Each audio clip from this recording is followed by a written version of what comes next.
Hello மக்களே, இது ஆடி 2வது வெள்ளிக்கிழமை. ஸோ நேரமாகவே எந்திரிச்சு பிரசாதம் செய்கிறதுக்கு எல்லாமே ரெடி பண்ணி எடுத்து வச்சுட்டேன். போன வாரம் முதல் வெள்ளிக்கிழமை மாகாளியம்மன் கோயிலில் எங்களோட பூஜை இருந்தது, நீங்கள் பார்த்துருப்பீங்க. இந்த வாரம் அளவாக பிரசாதம் செஞ்சு கொஞ்சம் பேத்துக்கு கொடுக்கலாம் அப்படின்னு சொல்லி அதுவுமே ரெடி பண்ணி வச்சாச்சு. எங்கள் வீட்டு முன்னாடி நாங்கள் பூச்செடி தான் ஃபுல்லாக வச்சுருக்கோம். இருந்தாலுமே அந்த பூவுமே எங்களுக்கு போதுமான அளவு இல்லாததுனால வீக்லி ஒன்ஸ் இந்த மாதிரி ரோஸ் வாங்கி ஸ்டோர் பண்ணி வச்சுருவேன். டெய்லி நம்மளுக்கு தேவைப்படுது இல்லைங்களா, அதனால் பொங்கலை நெய்வேத்தியம் பண்ணுறதுக்கு தனியாக இந்த மாதிரி இலை போட்டு எடுத்து வச்சுட்டு அடுத்தது பிரசாதம் கொடுக்கறதுக்கு தனி பாத்திரத்தில் எடுத்து வச்சுக்கணும். வீட்டில் விளக்கேற்றி சாமி கும்பிட்டுட்டு அதுக்கப்புறமா சாப்பிட்டுட்டு நாங்கள் கிளம்புனோம்.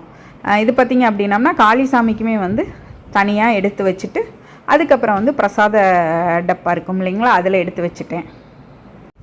நீங்கள் சாமி கும்பிடும்போது கடமைக்கு மட்டும் எப்பொழுதுமே சாமி கும்பிட்றாதீங்க. அது குலதெய்வமாக இருந்தாலும் சரி, இஷ்ட தெய்வமாக இருந்தாலுமே சரி, நம்பிக்கையோடு நம்ம கடவுளை கும்பிடும்போது பார்த்திங்க அப்படின்னம்னா கண்டிப்பாக அதற்கான பலன் கிடைக்கும்.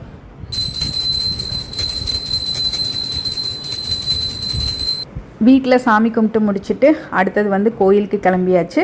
இது பார்த்திங்க அப்படின்னம்னா நேற்று தோட்டத்தில் ஜாதி மல்லி இருந்தது இல்லைங்களா, அதை கட்டி வச்சுருந்தது. ஸோ அது எலுமிச்சம்பழமே இந்த மாதிரி நாங்கள் ஸ்டோர் பண்ணி வச்சுக்குவோம். ஏன்னா ரெகுலராக நம்மளுக்கு தேவைப்படும் அப்படின்றதுனால தனித்தனியாக தொன்னை எல்லாமே எடுத்து வச்சாச்சு. இது பார்த்திங்க அப்படின்னம்னா அடுத்த வாரத்தில் ஆடி பூரம் வருது இல்லைங்களா, அதனால் அம்மனுக்கு வளகாப்பு செய்கிறதுக்காக வேண்டி வளையல் வாங்கி இந்த வாரமே கொடுத்துருவோம்.